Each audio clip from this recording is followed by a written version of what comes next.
Lovely to hear somebody mention EduBlocks, because I don't know if you see any of the stuff I put on social media, but we've just held an event in our town this Saturday. For 9 years, we've been running jams in Preston. It's not in Scotland, but if you want one in Scotland, just ask. And Josh has been coming to our jams for 9 years, and he was there on Saturday. He's the creator of EduBlocks, and people were saying, oh, so Josh has been working on EduBlocks for about 9 years, and he is 17. So it takes people a bit surprised. Anyway, sorry to confuse you. So I'm sorry, but I have majorly failed because I'd misunderstood how much time was allocated, and I planned something for this evening's thing that won't fit in. So what I'm going to do is I'll give you a link to that thing, and then if you fancy a little bit of extra homework, I'll give you the link.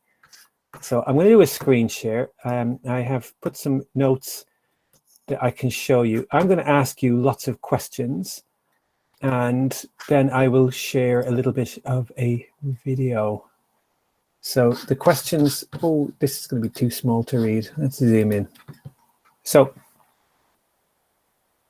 I've called it no sick bags required. Anybody who's been on a physical school trip, and that might seem like a distant memory at this point, will know that the one thing you don't forget to take is sick bags if you're going for a long journey, especially down the A7, for example, because I remember that's got lots of twisty roads, and sick bags are useful.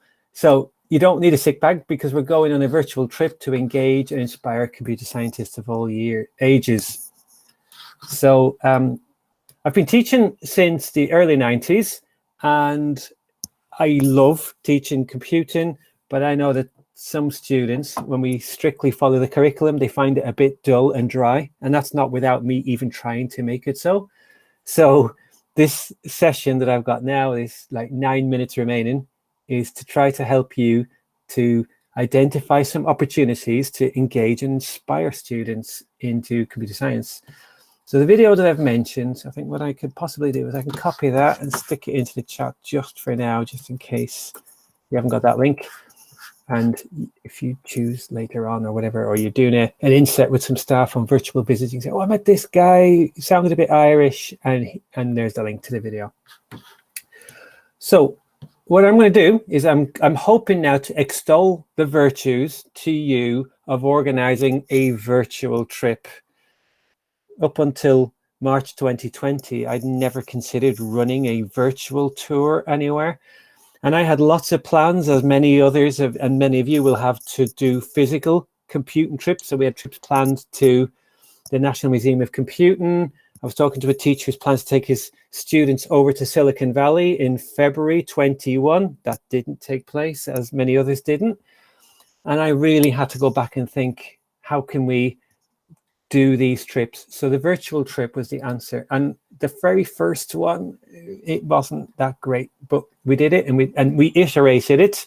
It's just like when I teach iteration to my students. If they don't get it straight away, I keep teaching it and teaching it and teaching it until they understand the concept of iteration. Well, we did the same with the trips. We kept running and running the trips, and they got better and better. So I would like you to use the chat now. We've got about 8 minutes left. And I want you to either ask one of the questions. I will keep an eye on the chat and I will answer it. Or what I want you to do is answer one of them. So for example, if you're going to ask one of the questions before, you might say, okay, Alan, what trips have you planned this year? And somebody posted something in the chat, but it wasn't about this. And I will read the chat and I will answer them. Or maybe what you're going to do is you're going to answer one of them. So if you have any trips planned this year, then what you could do, oh, I meant to number these. So there's question number 1, question number 2, and so on. You could just put the word where or why or whatever. Now, you're probably really confused. And this is where I said I failed, because I thought I was going to have a little bit longer to do this. Well, actually, a lot longer than I've got. So what I'm going to do now is I'm just going to read the questions very, very briefly. The what, the where, the why, the when, and the how. And those questions are going to disappear. But I'm sure you can probably remember, people sometimes call them the 5 W's. And then you go, what? That doesn't start with W? No, but it does contain a W in it. Okay. So we'll keep an eye on the chat. But while I've not seen anything in the chat, I am going to show you something else. So I have a video that I mentioned I had prepared earlier. I can't play all of that in the time available. So what I'll do is I'll just highlight some things for you to see if I can tantalize or tempt you to go and watch this video. So it does unfortunately include me. And if you've already decided, oh, so the best time to plan a virtual trip, I would say now. Because the thing about planning a virtual trip is if you plan you're going to do a virtual trip to, say, Bletchley Park. So I don't know if you've recognized this object behind me is Colossus, the very first programmable computer. It's at Bletchley Park. That's the only one you can see in the world. Well, if you've planned the trip, I would say it's like you've got it up your sleeve.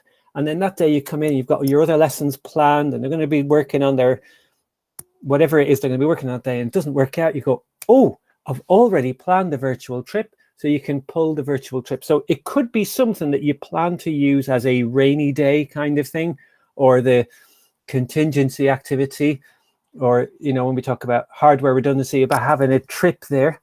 So that's when you might do it. And why virtual? Well, CSS meets admin, that's your code name. The thing about virtual, why I would say is you can go anywhere. So I ran another event like this with some other teachers and said, if you could go on a computing trip anywhere, where could you go? And I was hoping people were going to say Bletchley Park, and people started saying the International Space Station. Sugar, I haven't done one there. Silicon Valley, Mark Zuckerberg's desk. So those three people said, can we go there? And 18 months ago, we couldn't, but I have since planned trips to the International Space Station, to Silicon Valley to visit Mark Zuckerberg. And I've actually got an interview with Mark Zuckerberg that you could use in your lessons should you choose.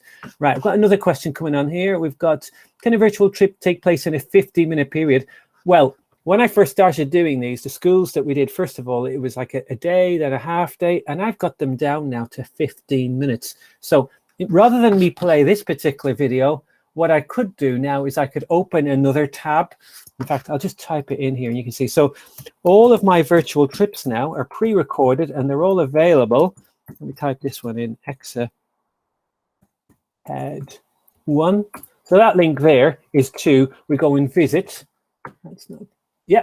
So that takes you on a trip to the Googleplex in California, and you can go, you can spend 15 minutes. It starts with me asking some questions and it goes like this. We're going to go explore the Android playground, and in this Android playground there are some sculptures, and it's like an escape room activity. There's things that they have to identify and look for, and then we take them on a tour, and then at the end of within the 15 minutes it then answers the questions. So that was the question, can it take place in a 15-minute period? So if you were to play 3 of these trips, you could actually fit 3 in, and you'd still have 5 minutes to do the register and say, well, there you go, class, good afternoon, or whatever.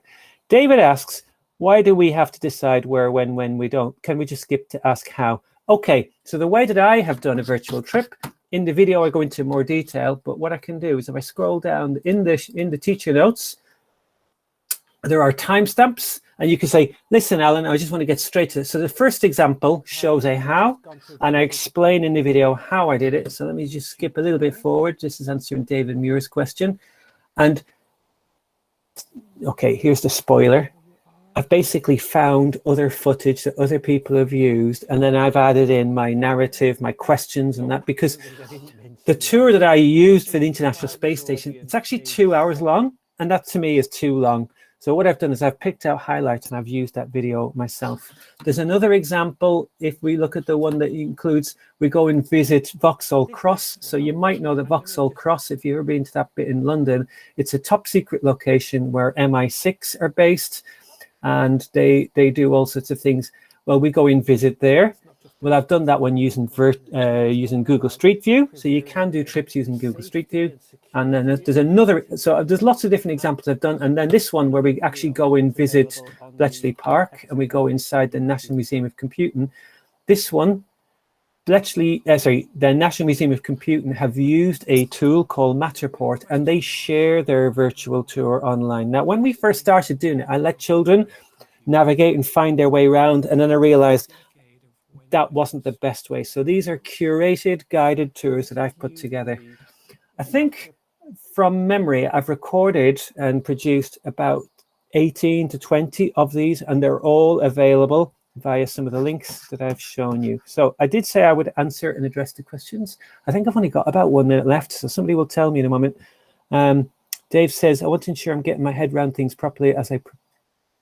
Oh, that's for somebody else. Okay. So what has been amazing is the teachers who've been using these, some of them said, the children have been saying, oh, the students, when's the next one? Oh, could we get Alan to show us this one and that one? And I used to struggle. I used to say to teachers, if you ever want me to come and visit your school, just let me know the school, where it is. And that for me was an issue of how do I get to all these schools at the same time? Now, the students are saying, we want to go on a tour too. So for example, we've done a few around the International Space Station. We've done a load around Silicon Valley because some were saying, we want to see what it's like inside Facebook. We want to know, we want to visit inside the Apple Park. Whoa, so each of these have been challenges. Now, if I'm right, I think that was my 10 minutes. I think you've even got a minute left, Alan. Oh, well, if I go back to the original document, so that I was sharing, if you've never done a virtual trip before, and they basically, all you need is one computer with one screen and some speakers. I'm not talking about using virtual reality. That's way too complicated. I'm talking about something you literally go to YouTube, you use a URL and you click play, and I become the teacher of the lesson for 15 minutes should you choose. But I do say, teachers, you might want to pause the video now. And if it really doesn't make sense to you, you're probably not ready yet to make use of them. But if you're looking to add in something different into your lessons, then try one. That link I gave you, and I will type in a few more now in the chat in case you want to try some of the others. But they're all freely available on YouTube. Nobody needs to pay anything to use them. If you've got children at home yourself, you could test some of them out with those. That top secret one, that's the one where you go and visit Colossus, the very first computer. I'll put some others in there for you as well.